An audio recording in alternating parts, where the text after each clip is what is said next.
Mbaniza nnyo ekyo kino ekyo naku z'omwezi 26 omwezi gwa Oktoba mwaka 2020 nze Moses WAMALA programu esibiri zikiriza nti bangi mwina kibbe mukozeeko olunaku n'olwaleero era mbeebaza lwenzi jano mbategeeza Uganda Eyenkya eyagala abantu abakozi so si aboogezi so bwe mwinako ekinjalo ky'okoze well and good ugenda kubeera nga maaso mu future abaana n'abazuku bajja kukkiriza ddala kituufu twayogera boogezi wabula Uganda Eyenkya yakkiriza nti onako kyewakola etoffaali lyewassaawo okubeera ng'otereza Uganda ey'olwaleero saako n'Eyenkya. Akalulu nga kabindabinda nzikiriza nti bangi nnyo abagyeyo empapula n'okwongera okulaga obuvumu nti ddala kituufu basobola okulembera ebitundu gye bawangaalira gye bazaaliddwa saako n'ebyo ebitundu ebitali bimu omuli constituencies, municipalities, ebibuga ebipya, district saako n'ebintu ebitali bimu ng'ebitundu. Kakati n'owulira bino bukyalubanga lwa mmindi bannamawulire okusinzira ddala statistics mwaka 2016 akalulu n'okujja 2021 bangi nnyo bajjeyo empapula ku bifo ebyenjawulo okuviira ddala ku local government okuvuganya ku bifo byaba councillors byaba district saako n'okutuukira ddala mu kikolo eggwanga olukulu ku kya president yes I know era waliyo n'abamu ku abo abakakasa edda nti ddala kituufu n'empapula bazinayo yadde nga kakiiko ebyokulonda tekanaba kubeera nga kaverifyinga empapula zaabo. Amidst mu new normal wetuli bangi nnyo beebuuza bannamawulire abazze ba informinga educatinga baguidinga saako n'oku-entertaininga abantu biki oba byanjawulo kibi balina mu COVID-19 ono bamaaso gye tulaga mu new normal saako 2021 and beyond. Bangi nnyo bazze bakkiriza ddala kituufu bano balina influence balina ebintu byenjawulo bye boogera ebigendera ddala ne bimpactingwa ne bikyusa obulamu bw'abantu. Kakati ekituufu kiri nti bannamawulire abeenyigidde mu byobufuzi bali bagenda okukyusa okwawukanako ebyo bakoze mu newsrooms, production departments saako ne department ezitali zimu. Kuba kwabo nno mulimu n'abakyala era nga gwenkyazo kiri kino ekyolwaleero aludde nnyo mu newsroom we tusingidde okumumanya oba okumutegeerera nga asengejja oba n'okusunsula amawulire bangi ge munyumirwa ennyo agakyusa obulamu bw'abantu. Azze ku kifo kya affirmative action oba ekifo ky'omubaka omukyala ssemateeka kye yatondawo okulaba nga nabo bafuna omwaganya mu kikolo eggwanga olukulu okukiikirira district Mityana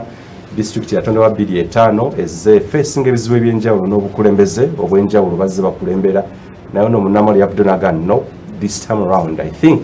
waliwo ebyenjawulo byensobola okucreatinga n'okuteekawo bassebo ne bannyabo mukyala Joyce Bagala neegaseeko okubeera nga tutunulira ensonga ezitali zimu kutya bagenda okutereeza Mityana district and beyond. Ate no bonna abasinga okukolerako mu newsroom batera kubeera bakama bange feno abasoma amawulire saako n'okukola shows bwe zitera solagana kumwadresa nga mukama wange kwaniriza nnyo mukama wange kale wange Wamala nange neesimye nnyo okubeera ku Delta TV tukole mwebale kukola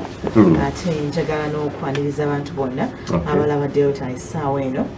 naddala programu eno bebale kubanga bataddeko okulaba ebigenda maaso mu ggwanga mu ngeri enjawulo. Njagala okubuuza ku bantu b'Emityana nti bagamba ki bebale emirimu gye bakola abafunye ebyessanyu Katonda mulungi ate abafunye ebyennaku era Katonda mulungi kuba byonna yabisalawo.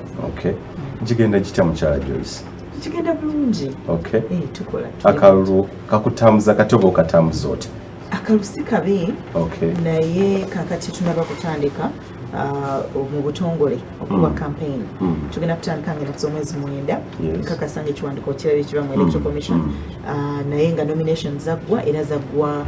bulungi wadde batukuba kutya gas naye nga zaggwa bulungi n'olwekyo ekintu kitambula bulungi. Nga nnyo badde computer kweditinga amawulire kati noza ojjidde ddala wa school ground gye basinga omukubira aba foot soldiers. Naye tekiri surprising olwokuba nti mbadde experience ngimanyi mbadde mmanyi kyabeerawo manyi n'enneeyisa ya poliisi n'olwekyo bwe kyabeerawo ate bamutukubye kati mu wiiki emu emirundi ng'egi kuba batukuba ku nomination ya gaasi ne batukuba emugulu nga ngezi wajja kayira ne batukuba n'awano nga tuva ku office za NUP nga tugenda embuga okulaba Katikkiro n'olwekyo experience badde kuba sijjagamba nti kuba ozobita mu 2016 naye ey'omulundi guno amidst COVID-19 yabadde te experience gy'oli. Experience erimu okusoomozebwa kw'amaanyi kituufu olw'obulwadde bwa COVID-19 kubanga nga bw'omanyi abantu baffe ku ground babeera baagala nnyo okubeera n'omubaka waabwe babeera baagala nnyo okubeera n'omuntu ayagala ekifo kyonna okubakiikirira okubeera nabo ne bamubuulira bino ne musanyukako ne bwekiba kyannaku nga wooli kakati ate covid bwe yajja jjukira waliwo lockdown mu lockdown nga temusobola kutambula therefore nga tosobola kugenda nnyo okubalaba up to now abantu abamu era batya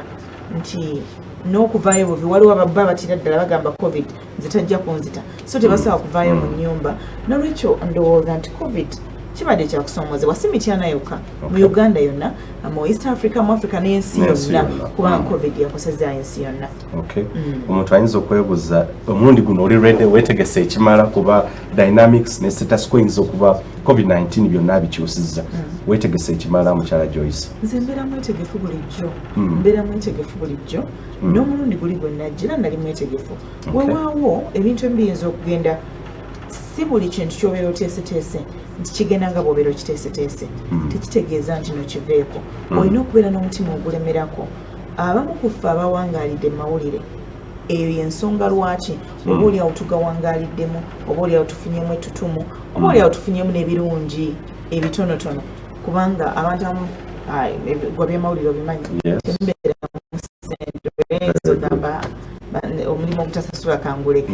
naye olwokuba nti obeera ne passion olwokuba nti obeera olina obumalirivu olwokuba nti obeera n'obuvumu olwokuba nti olemerako osigala ng'okola kati nze bwe nti bwendi mu nature yange nze nnemerako nnyo ku kintu naddala nga nina conviction nti nina enjawulo gye njagala okuleeta mu bulamu bw'abantu kyova olaba nga biri ebyaliwo mu kalulu kali akaggwa sibirowooza nako right now kyenyinza okulowooza kwegamba nti buli kye kyannemesa ekyo kyeŋŋenda okukolako nolwekyo ndi mweteefuteefu nnyo. Last time mu kalulu ka 2016 wali ku kibiina kya Democratic Party wali ku nkumbi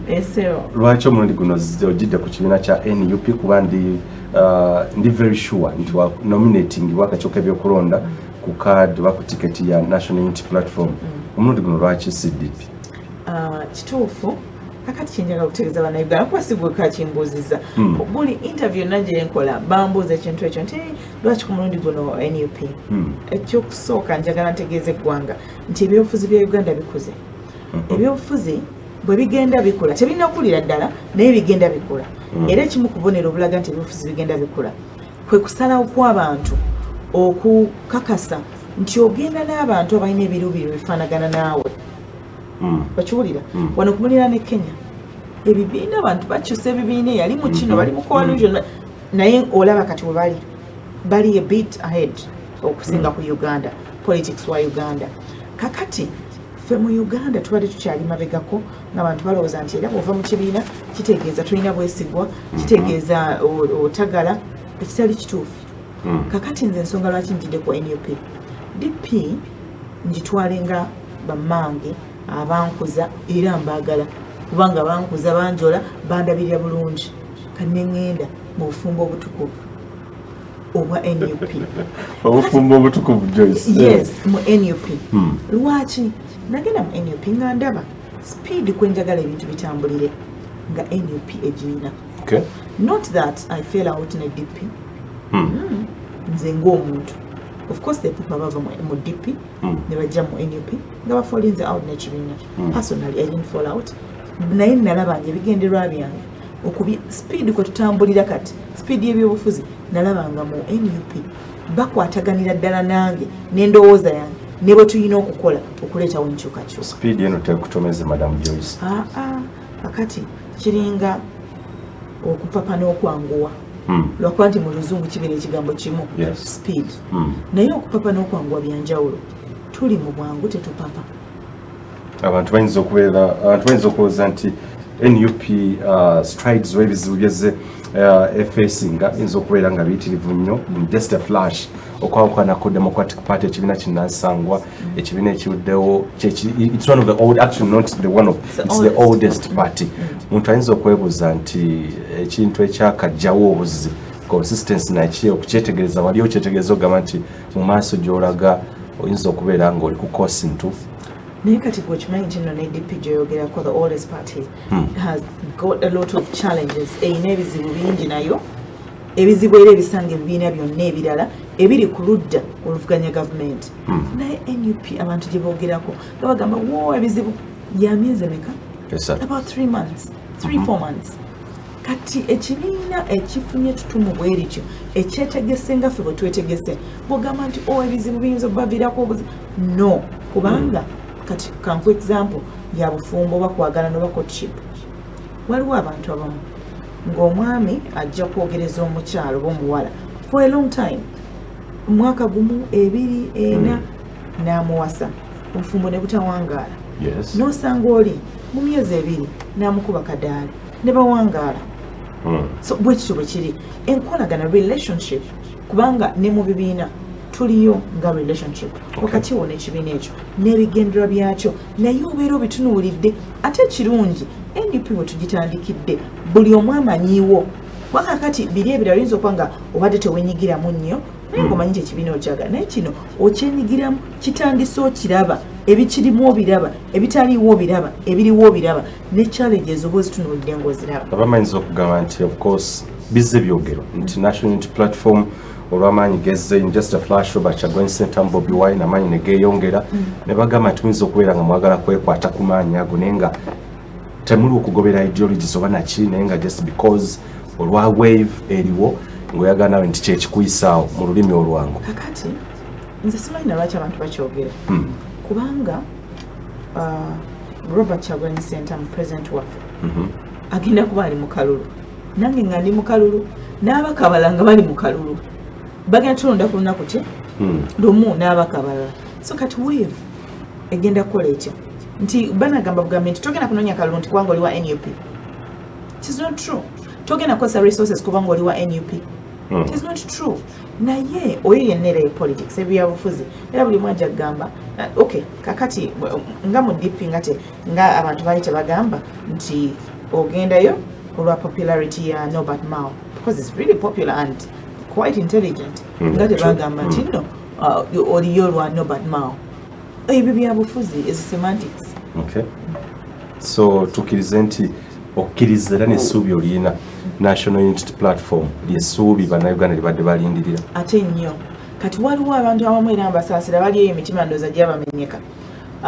nga omusango tegunnaggwa wali ng'abantu biraliikira nga bagamba era abamu ne bakuba essimu ne bagamba bannange ndooza tewandiga kati kyeki kyenkugambye ffe abalina conviction ffe abakkiriza nti kino kye tulimu tukyagala era tumanyi gye kiraga era tumanyi ebigendererwa byakyo kyova olaba nti ffe twagenda bukuba butereevu ne twewandiisa because we are sure naye waliwo bannaffe abamu kati be buba oyinza okwogerako nti omuntu ayinza okuba alina bigendererwa birala singa ffe abanominati nga twalina ebigendererwa naffe twandigenze ku nomination na NUP naye ffe twagamba tugenda mu NUP nga waliwo fear nti ekibiina bayinza n'okukola ki n'okiwanduukulula but we went ahead ne tugenda for nomination kati oyinza okuŋŋamba nti waliwo conviction esinga eyo nga tolina sure oba omusango munaagusinga oba nedda thank God omusango tugusinga kati waliwo abantu abamenyeka emitula ne bagala kale singa nagenda kati oyo yatabeera sure nze ali sure ninda kyonna ekijja and can I tell you ne bwe twali tulinda ruling president waffe yagamba nti mumanyi kyonna ekijja kijje bwe kijja nga kirina wa favor thank God bwe kijja nga tekiri still we thank God omuntu ayinza okubuuza ngendako omulango naye ayinza okubuuza umbrella kakati yegenda abantu gye bagenda okukozesa okweyogoma ebizibu okudduka mu bus that's a good question katugenda otandikira okyayinange Moses Wamala program esibe bbiri nzikiriza nti of course ebizibu abali emitiyana najjayoko ndooza way back in 2018 naye nga of course tugenda kubeera nga tubitunula ebizibu byonna agenda kubeera nga bimuleetera okwongera okutegeera bwetya wagenda okubeera mu August House oba mu kikolo eggwanga olukulu wagenda okubeera nga leeta solutions okuyita mu roles oba emirimu egibaweebwa as their mandate mu ssemateeka w'eggwanga Uganda agenda kubeera nga agonjoola atya ebizibu ebyo saako n'ensonga endala eziri mu byobufuzi katugendeko mukumula bwe tukomawo tugenda okubeera nga tutandikawo esibe bbiri ekyagenda mu maaso weewaawo kyali mu program esibe bbiri wakyali Moses Wamala ku mikutu egyenjawulo Delta TV kweri ojja kukozesa Delta TV tukole emikutu gyonna ku Facebook, Twitter, Instagram saako ne YouTube. Ku YouTube we are streaming live era ojja kukozesa Delta TV tukole saako ne ku Facebook kyekimu ku Periscope that is Twitter still ojja kubeera kukozesa Delta TV tukole the official hashtag for this show let's talk UG politics ne UG votes 2021 zojja okubeera nga okozesa nkyali nomukya Joyce Bagala tunuulira ensonga of course abasinga bavuddeyo okubeera nga beegwanyiza ebifo ebyenjawulo si gwe gusooseye okubeera nga ajja ku kifo kino ekya affirmative action. Omulundi ogwedde nalina debate oba nafuna debate okutunuulira okufuula affirmative action actually possible mu new normal, okwongera okutegeera yes mbaddewo myaka mingi nnyo, do we need term limits for affirmative action? Waliwo abaka bali mu parliament for many years bo bali ku kifo kimu kya woman MP naye ng'ate olaba embavu kyeka bagifunye okubeera nga bavuganya ne ku bino ebifo ebirala abaami bye baliko, ajja kubeera nga akimbulirako naye lwaki every time ajja ku kifo kya affirmative action nga bwe yajja mu 2016. Njawulo kijagenda okuteekawo ocreating mu new normal. Ku sheno njagadde nnyo okuteeka abantu ku minzaani okutegeera yes ensi ekyuse nnyo, COVID-19 tadde abakulembeze ku bunkenke buli ggwanga libadde tested saako n'okuyita oba okugwa litmus test ey'ebyobufuzi n'obukulembeze. Ye nga Joyce Bagala bipya ki byalina eri Mityana district ekibiina kya National Unity Platform ekitundu ekisoosa nkakasiza nti ddala kituufu essuubi bannayuganda ne badde munoonya kyaddaa kiri erino lyennyini era ddala kituufu kiyinza okubeera nga leero naye bagenda kubeera nga bitya wabutya bwe batereeza eggwanga Uganda. So bana oyagala okubeera part of the conversation ojja kuyita ku mikutu egyo nkugambye n'enamba ya WhatsApp producer ajja kubeera nga akikuteerako. Mukyajja eswe tukomye wali eri omuntu ayinza okwebuuza ebibuuza nnyo through analogies omuntu nemubuuza nti yes baasi ebaddewo for 35 years and still counting. Lwaki umbrella? And still counting? You're not yet convinced until they are not counting anymore. NUP engena twalo means ate kugamba still counting. Lwaki umbrella? Munagambye nti nze bwe ntunuulira ebigendererwa byange, first of all sibeera nkomu baasi and it's never been part of kubanga ideology yaabwe sigikkiririzaamu kuba sigimanyi kyova olaba nti mu kusookera nalimu DP so era saali mu baasi nali ku nkumbi kati ndi ku umbrella. So bw'oba oyogera Joyce ne baasi tebasobola kubeera in the same sentence. It has never happened, it won't happen. Omuntu ayinza okwebuuza yes mu Mityana district oba mu ggwanga lyonna mu kalulu gye tulaga nti lwaki omuntu yandigwanidde okufuluma baasi ayingira umbrella? Lwaki yandigwanidde okufuluma baasi ayingira umbrella? Lwaki tufuumuula baasi egenda? Olw'ensonga buli omu z'amanyi, olw'ensonga esingira ddala mu byonna by the way corruption. Ekisinga okunsanyusa nti gavumenti eno n'abagirimu n'agikulembera amanyidde ddala nti okusoomoozebwa kwe bakasinga okufuna era okukyagaanya okunogerwa eddagala bwe bukenuzi, obuli bw'enguzi, obwakkondo, okukozesa obyensimbi z'Abannayuganda. Ebyo kye kisookerwako kubanga ekyo kyetoolooleddeko ebintu bingi. Ebizibu ebirala byonna byolaba, enguudo obutakolwa n'ozibbako ebitundu, ssente bakwadde bwe ziti, amalwaliro obutazimbibwa, ebizimbe bizimbwa ne bigwa, everything ogenda kukikonectinga kuki corruption. Eyo ensonga lwaki Bannayuganda basaana okwebeereramu tufune Uganda empya, a new Uganda under Kyagulanyi Ssentamu Robert. Lwaki umbrella yesuubi lya Uganda kati omuwendo gw'abavuka ogumanyi nga naawe mwoli omuwendo ogwo gusaana gwo gwennyini kubanga bali abantu kuba tajjaga nti buli kimu kyonna kibi nedda. They did their part, they made their contribution. Bwe bamala okukola contribution ne boonoona naye we will appreciate contribution gye baakola bw'emala okuggwa bw'okoze ekinga wamala. Kati ffe ng'aba NUP wetugambira nti naffe twesowoddeyo ng'abavubuka, ate ekibiina si abavubuka bokka,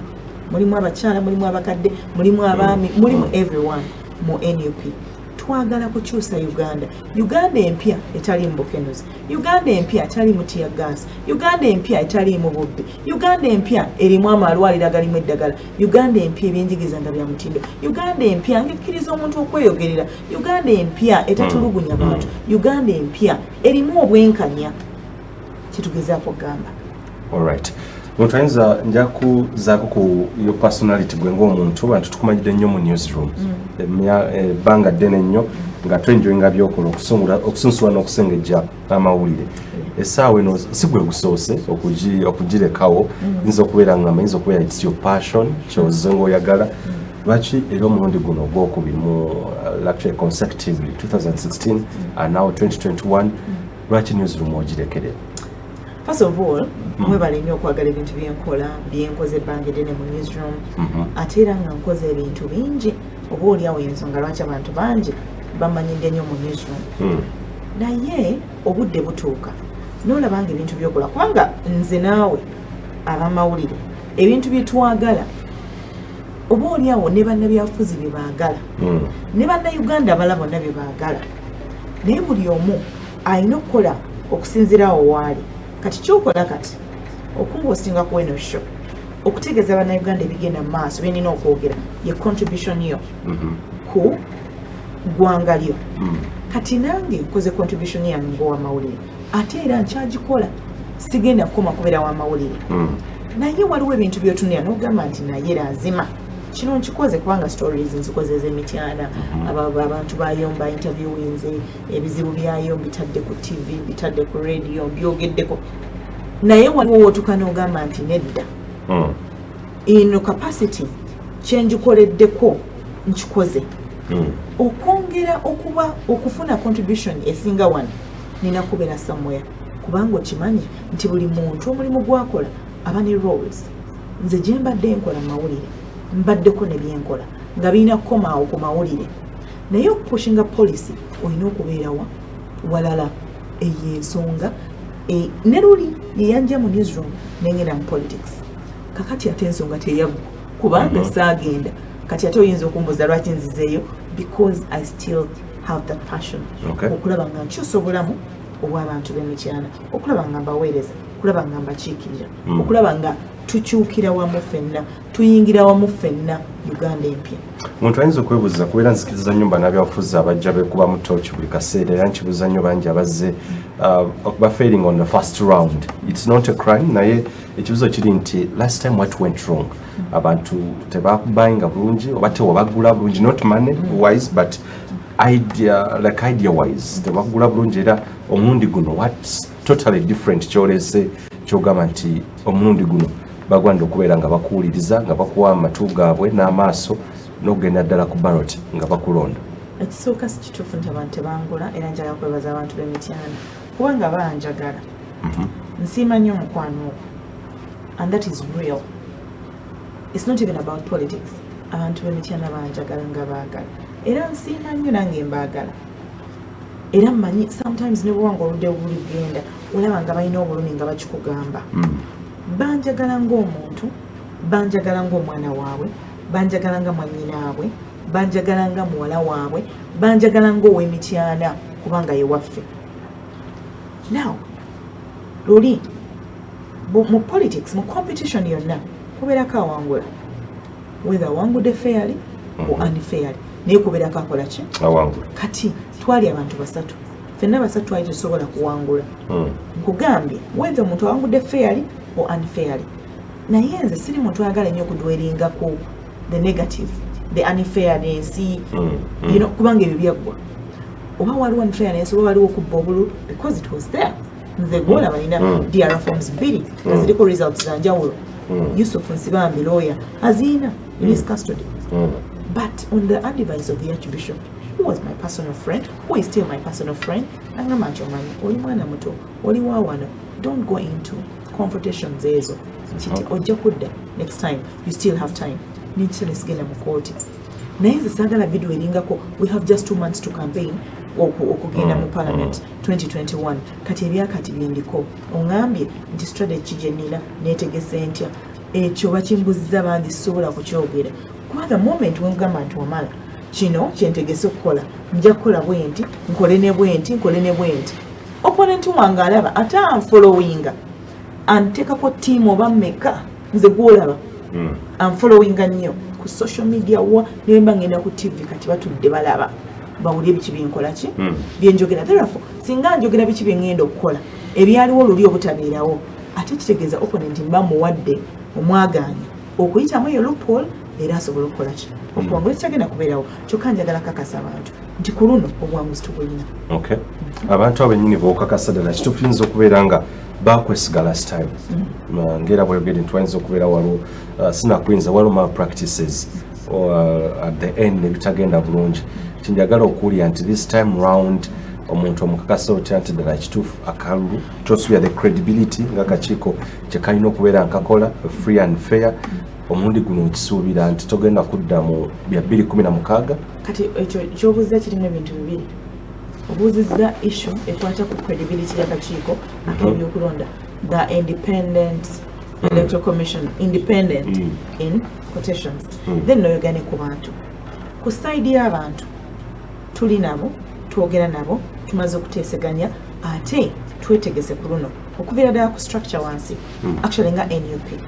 ku ngeri gye tugenda okukuumamu akalulu ku ngeri gye tugenda okutransportinga DR forms ku ngeri gye tugenda okufuna ba agents ekyo kyo tulina obwetegefu.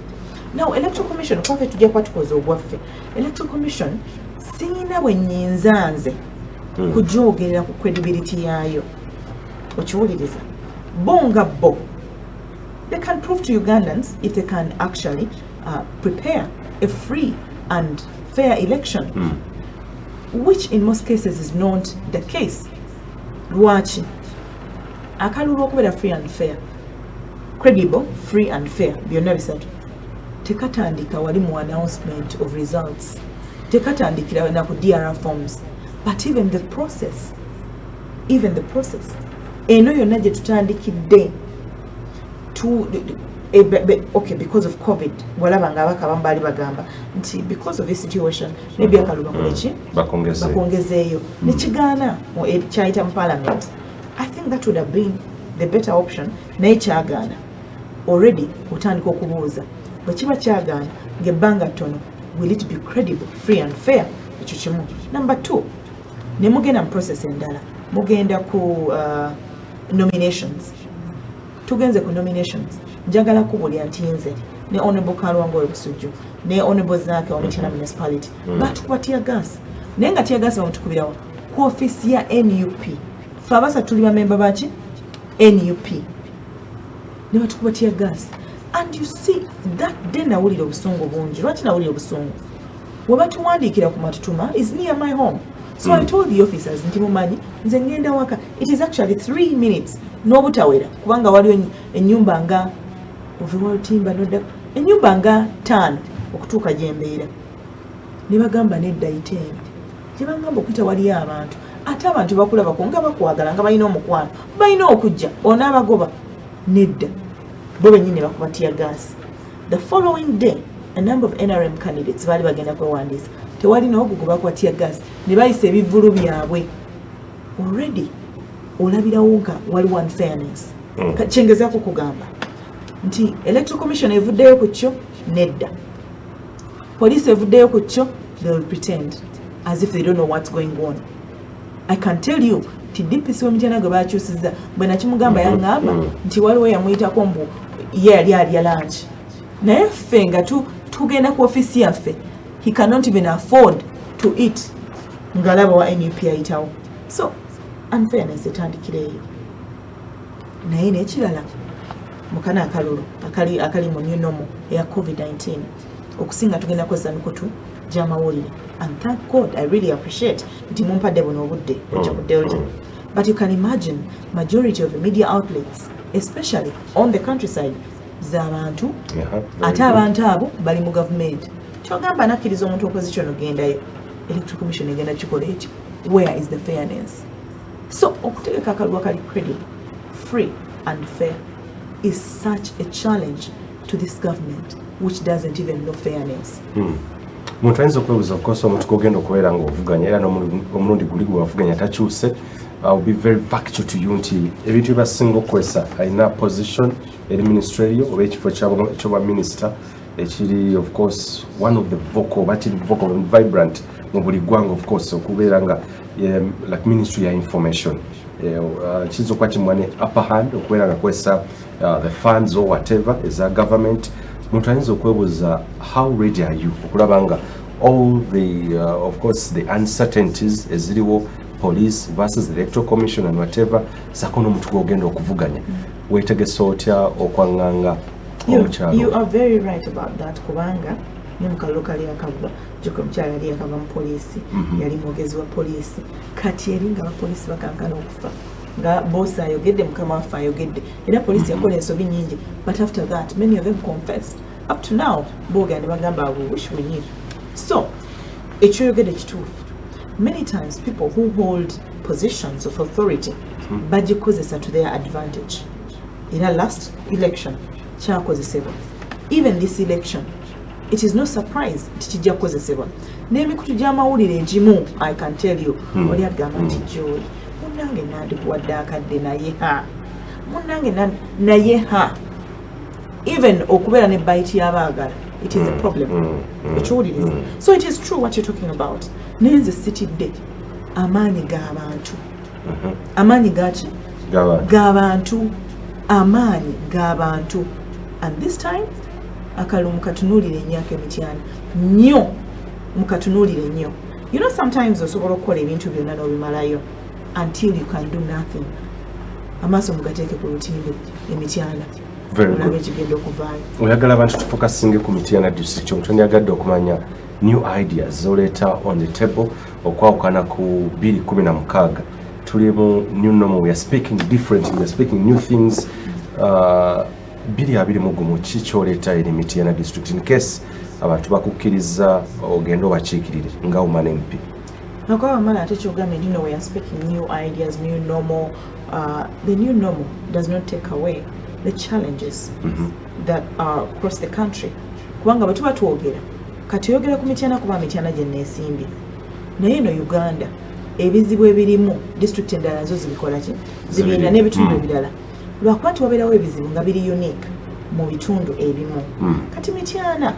kati bw'otuna referral hospital eya mityana yeddwaliro lyokka ekkulu eririwo naye nga liyina abantu okuva ekibuga, abamu bava kibuga nga bagala kujja mityana, abamu bava eggomba mufo kyogenda eggombe nabo ne bajja emityana, abamu bava emubende mufo kyogenda ne bajja eno,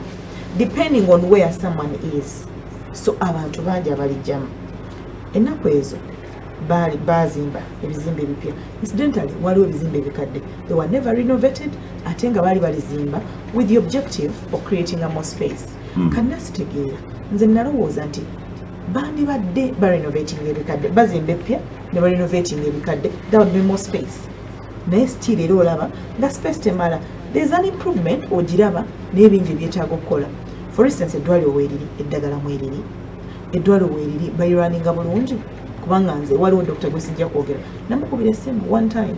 nga njagala ambulance ng'omwana wange mulwadde nnyo naye ebintu byeyanziramu neneewuunya nnyo.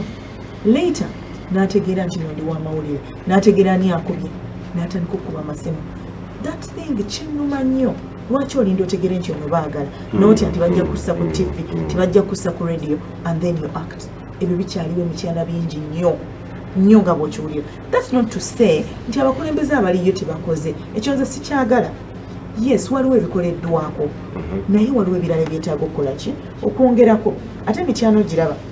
erina ebizibu byanjawulo nti kati bw'otuuka nga mityana north eyo balina ebizibu eby'amazzi, bw'otuuka nga Busujju ebizibu okusinga biri mu bya bulimi, beetaaga eddagala ly'ebirime. Okitegeera nti district namba naye wadde namba ebizibu byanjawulo. Bw'otuuka mityana south bo bakaaba amasannyalaze. Zinkubulya nti yonna gy'otuuka tulina constituencies nnya naye ezennya ng'oggyeko nti nno waliwo obwavu generally ngera bwe buli mu bitundu ebimu eby'eggwanga. Bw'otunuulira Busujju okusinga ebizibu oba okusomozebwa kwabwe kwetoolera mu bya bulimi. Bw'ogenda mityana north okusinga ebizibu byabwe byetooloolera mu mazzi. Bw'ogenda mityana south masannyalaze n'enguudo. Bw'ogenda municipality emisolo giri waggulu ku bantu abakola business. So ebizibu byonna tusobola bihandolinga mu ngeri y'emu kubanga byanjawulo wadde biri mu kitundu kyekimu. Naye gwe ng'omubaka wa parliament ky'ogambye kyanjawulo ki? Ekyenjawulo ye mubaka wa parliament omukyala owa district y'emityana ayogera. Oli munnamawulire bw'obanga oripotinga mu parliament hansard weeri ogenda ku record n'ogamba nti mu myaka 5 omubaka wa parliament omukyala wa district y'emityana yakwogera emirundi emeka ate nga mu parliament si byakusirika kubanga bw'otayogera mu parliament ani anaategera ekizibu ekiri ewamu. Olina kwogera. Actually parliament olina okuba n'omutwe guno n'omumwa togwerabira okiwuliriza ate n'abantu bo okuddangayo totula mu hotel n'ogamba nti nasinkanye abantu nga baabo no nga bwe tuba tunoonya akalunze ndowooza nti bwetyo tulina okukola ki okuddayo mu bantu n'omanya nga nze bwe nkusomedde nti ebitundu constituencies 4 naye nga yonna ebizibu byayo biri different so togenda presentinga kintu kyawamu nti emityala bino bibeetaaga bonna bayinza okuba si kyebeetaaga n'olwekyo nze omulimu gwange kutambula na muto guno n'omumwanga kweguli kuba mu palamenti wali gwe bagaana kwogera naye oyinza okwesanga ng'ogenze ku record oba bwina wa palamenti gwe bayita Hansard n'obuuza nti mu myaka 5 osobodde kwogera mirundi 2 ate ng'obadde n'opportunity waliwo n'abantu abalina enkizo ku bannaabwe nga just by the position they hold yandibadde alina enkizo eyogera ku mityana naye nga takigezaako. Very good. Njaganya tudweringe ku segment ensonga y'ebyobulamu. Of course ba women MP oba women MP byensinga okukyaza abamu nfuna challenges nnyo nabo nembaga nti omubaka mukyala n'ensonga z'abakyatozogera kuno tutandike ku nsonga y'ebyobulamu mu roles ennya legislation representation oversight saako n'okutematema budget ow'embalirira ogenda kukwata otyo omuli gwa Mityana district okuyita mu roles ezennya okutereeza sector oba sector y'ebyobulamu of course amalwaliro abakyala abafiira mu ssanya abaana abato of course omusujja gw'ensiri ennaku zino actually it's rampant mu bitundu by'eggwanga bitali bimu. Speak to me about the four roles in line with ebyobulamu bwogenda okubeera ng'obitereeza oba ng'obyogera okulanga bikyuka Mityana district. Kiri obvious ate mu parliament egenda okugwako 10 abaka ba parliament ab'enjawulo baavaayo ku nsonga ey'abasawo one okwongezebwa emisaala n'okuwandiika abasawo abalala ng'omuwendo gw'abasawo tegukola ki tegumala. Problem gye tufuna nti we tutuuka mu kuvootinga parliament we tuuka okuvootinga awo wabeerawo olubege nti executive kyebeera eyagala NRM kyeyagala government kyeyagala kyekiyita whether good or bad oba kigasa oba tekigasa. Kati nze looli yange esooka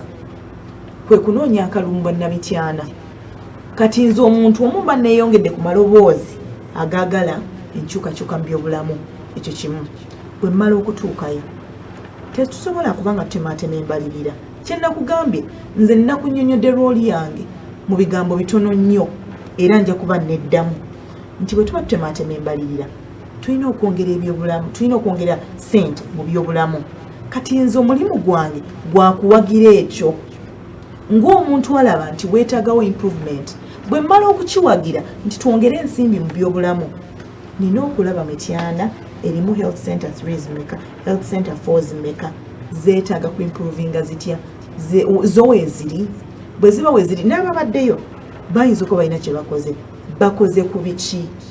okiwuliriza kubanga omanyi si kirungi nnyo okugamba muntu nti talina kyakoze no bwe babanga bakoze biruwa nze ntandikire ku biruwa oli bw'abanga acontributingidde ku ddwaliro liri luddawa kitegeeza bwe banga liri Ssekanyonyi oba Busujju then kati nze ngende mu constituencies endala wanagambye ziri 4 ate nga yina weetaagayo amalwaliro abakyala obutatambula ngendo mpanvu nga bagenda okuzaala naye ebyo byonna bikwetagisa kuba na mutwe na mumwa. Tutandikira mu kitundu kino ekiddamu omuntu agoberera ensonga oba ebyobufuzi mu ggwanga Uganda kijja kwewunyisa nti municipality empya ezatondeddwawo just in a flash mu election egitulaga ebibuga ebipya bw'obigeraageranya ne ambulances zetulina ojja kwesanga buzibu bw'amaanyi nnyo eddagala mu malwaliro. Okay, olumu kinemya nnyo kinnumya omutwe ne bampita nti ambiased naye clinging actually yourself on power oba keeping your grip on power versus self-service delivery kintu kyawukana nti bw'oba otudde n'okubamu akafaananyi ambulance z'olina mu byalo eyo gy'oli baziri mmeka naye nga district bagitemyetemyemu municipality etemeddwamu constituency kikulaga ki mu maaso gye tulaga. Wenjagala okutegera Joyce Bagala focus on the health sector Mityana district agenda gitereza atende nnyunomo nze Moses Wamala katukomewo